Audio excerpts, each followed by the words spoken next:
आपको बता दूं ये ग्रहण बता दें कि 2 अक्टूबर को 9:13 से शुरू होगा, जिसका समापन 3 अक्टूबर की सुबह 3:17 पर होगा। बता दें कि 2 अक्टूबर को पड़ने वाले सूर्य ग्रहण से पहले कई देशों में हालात बेकाबू हैं। इस समय अमेरिका के अंदर सैकड़ों लोगों की मौत हो गई है। वहां चक्रवाती तूफान चल रहा है जिसकी स्पीड है 250 किलोमीटर प्रति घंटे। जबकि भारत के अंदर भी हाहाकार मचा हुआ है। भले ही ये ग्रहण भारत में दिखाई नहीं दे रहा है, लेकिन 2024 का अंतिम ग्रहण लगने जा रहा है। बता दें कि एक साल के अंदर 2 चंद्र ग्रहण और 2 सूर्य ग्रहण लगते हैं। ऐसे में 2 चंद्र ग्रहण तो लग चुके हैं, जबकि इससे पहले एक सूर्य ग्रहण भी लग चुका है। लेकिन अब लगने जा रहा है सूर्य ग्रहण, जो कि साल 2024 का अंतिम ग्रहण होगा। आर्थिक तंगी आएगी यूएसए में, वहां के राष्ट्रपति को हटाने के लिए बातें चल पड़ेंगी, प्रॉब्लम्स आएंगी। एक देश ऐसा बम गिरेगा, तबाह हो जाएगा। 2024 मार्च के बाद प्रधानमंत्री मोदी फिर एंट्री मारेंगे। अबलबा शबलबा बलबा शबलबा। एक पूर्व साइड में एक पुल, बहुत बड़ा बांध गिर जाएगा, 80 से 100 लोग वहीं मर जाएंगे। बहुत सारे लोग, इंडोनेशिया चेतावनी दे रहा हूं तुझे यीशु मसीह के नाम में, मेरे अंदर से होकर, कि छोड़ दो वो लाइन। परमेश्वर का आत्मा आगाह कर रहा है। चाइना मजबूत होने की स्थिति में हो जाएगा। चीन और यूएसए का मुंह लाल हो जाएगा। इसका मतलब है कि मैंने देखा दर्शन में कि वो लाल हो रहे हैं, पीले हो रहे हैं, काले हो रहे हैं, क्योंकि वो लड़ रहे हैं आपस में और काफी प्रॉब्लम्स को उन्हें झेलना पड़ेगा। जो स्पिरिचुअल का नाटक करते हैं, अंदर कुछ और बाहर कुछ, प्रॉब्लम्स आएंगी। मैं प्रार्थना कर रहा था, मैंने देखा अमिताभ बच्चन जी हॉस्पिटल में चले गए। मैंने पहले भी बोला था आपको 2022 में, फिर कह रहा हूं कुछ प्रॉब्लम आई है, आप दुआ करें। मैं इससे ज्यादा कुछ नहीं बोलूंगा। अबलबा शबलबा बलबा शबलबा। बेनहीन क्यों, पास्टर बेनहीन को आप जानते हैं, बुजुर्ग हो गए। मैं क्यों कह रहा हूं मुझे नहीं पता, लेकिन परमेश्वर उनके लिए भी दुआ करने के लिए बोल रहा है। मैं देख रहा हूं कुछ आने वाले समय में बहुत सारे आतंकी हमले यूरोप के ऊपर होंगे। इटली, जर्मनी, फ्रांस, ऐसे अलग अलग जगह पर कुछ प्रॉब्लम्स क्रिएट होना स्टार्ट होंगी। अबलबा शबलबा बलबा शबलबा। पवित्र आत्मा कह रहा है कि लेकिन जो लोग इस बात को अमल कर लेंगे कि मैं 2 टाइम सुबह प्रार्थना करके 2 टाइम बाइबल पढ़ के घर से निकलूंगा, परमेश्वर का आत्मा कह रहा हूं उनका एक भी बाल, सिर का बाल बांका नहीं होगा। याद रखना, गॉड आपका फेवर करेगा इन सब बातों में। मेरा परमेश्वर फेवर करेगा आपका यीशु मसीह के नाम में। ब्रिटेन का नया किंग बनाया जाएगा, हैरी होगा उसका नाम।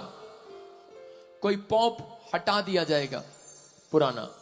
मैं फिर कह रहा हूं कि पवित्र आत्मा बात कर रहा है जिनके नाम ANRSGHPKL से, R से, ND से, D से, आपके ऊपर कोई भी पुराना कोर्ट केस होगा, आप जीत जाएंगे यीशु मसीह के नाम। आपका फेवर करेगा परमेश्वर।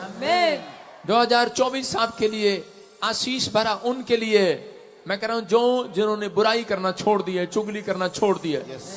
परमेश्वर का आत्मा कह रहा है ये साल आपके लिए तैयारी का साल होगा। कुछ चीजें आपको दिखाएगा। कई जगह ठंड पड़ती होगी, वहां गर्म हो जाएगा। पहाड़ियां बर्फ की पिघल जाया करेंगी। आप कहेंगे यहां तो ठंड थी, कुल्लू मनाली हम ठंड मनाने गए थे, वहां गर्मी लग रही है। आपको मौसम के क्लाइमेट चेंज होते नजर आएंगे। जो आप सोच रहे हैं वो नहीं होगा। कई जगह पर आपको सूखे की गुड न्यूज मिलेगी।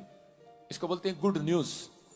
जिन लोगों ने पानी को वेस्ट किया है, पानी की कदर नहीं किया, वो लोग देखेंगे पानी की प्रॉब्लम को, किल्लत को। अबलबा शबलबा। पवित्र आत्मा कहता है कि कुछ देश कोशिश करेंगे भारत से ऊपर आने की, लेकिन ऊपर नहीं आएंगे। भारत एक ऐसी खोज कर लेगा जिसका चारों तरफ देशों में नाम हो जाएगा यीशु मसीह के नाम में। केजरीवाल को मैंने कुछ समस्या में देखा, प्रार्थना करें। ममता बनर्जी को कुछ समस्या में देखा। परमेश्वर का आत्मा करे कुछ लोग इकट्ठे होकर दुआ करें अपने सीएम के लिए, अपने देश के लिए, प्रधानमंत्री के लिए।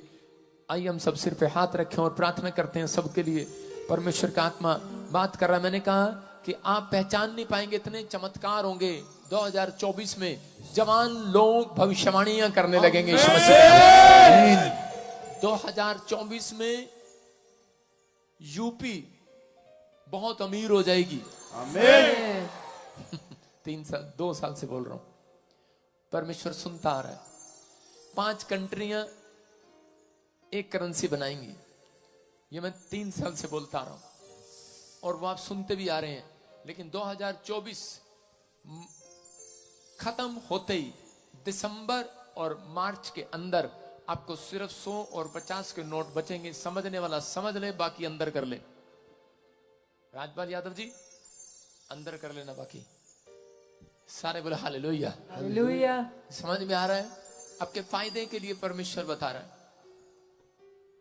कुछ करेंसियां जो लोग बैंकों में पैसा डालते हैं, आपको न्यूज सुनने को मिलेगा, ऐसी आर्थिक तंगी आएगी, कई देशों की इकोनॉमी खराब हो जाएगी और जिन्होंने बैंकों में पैसा डाला होगा वो बैंक के करप्ट कर लिया जाएगा। पैसा गायब, पैसा रखे तो रखे। तो सबको जय मसीह की। God bless you. परमेश्वर आपसे बहुत प्यार करता है मेरे भाई बहनों। आज मैं आपको ऐसा सुंदर वचन बताने वाला हूँ जिस वचन के द्वारा आप अपनी आत्मिक उन्नति भी कर सकते हैं, अपने जीवन के सारे रुके कामों को पूरा होते देख सकते हैं, अपने हर एक वो चीज़ को प्राप्त कर सकते हैं जिस चीज़ के लिए परमेश्वर ने आपको भेजा है, और परमेश्वर ने आपके लिए क्या तय किया है और परमेश्वर आपसे क्या कहना चाहता है।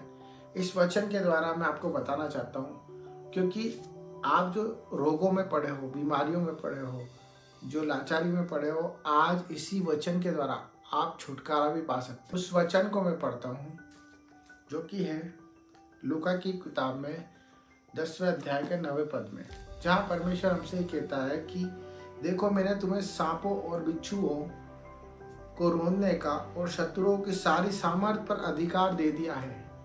तो परमेश्वर हमसे क्या कह रहा है कि देखो मैंने तुम्हें सांपों और बिच्छुओं को रोंदने का और शत्रुओं की सारी सामर्थ पर अधिकार दे दिया है। Right, hallelujah. परमेश्वर ने हमें सांप, बिच्छू और सारे शत्रुओं पर अधिकार दे दिया है, रोंदने के लिए अधिकार दे दिया है।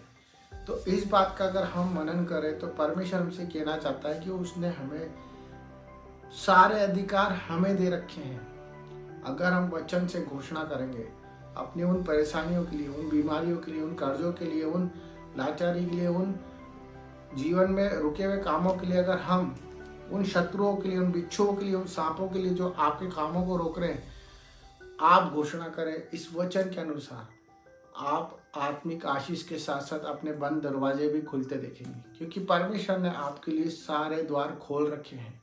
उसने पहले ही जगत से ऐसा प्रेम किया कि अपने इकलौते पुत्र को दे दिया, और पुत्र के साथ साथ हमें अधिकार भी दिया है।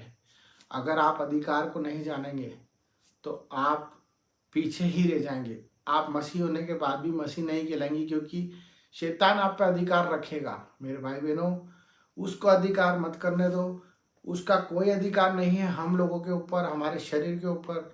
हमारे ऊपर केवल एक ही का अधिकार है, वो सच्चा परमेश्वर। तो आप भी अपने अधिकार का यूज करें और अपने पड़ोसी के लिए, अपने घर वालों के लिए, अपने लिए वो घोषणा करना चालू करें जो आप चाहते हैं। आप जो चाहते हैं वही आपके लिए होगा, क्योंकि परमेश्वर का वचन यही कहता है कि जैसा तेरा विश्वास वैसा तेरे लिए होगा।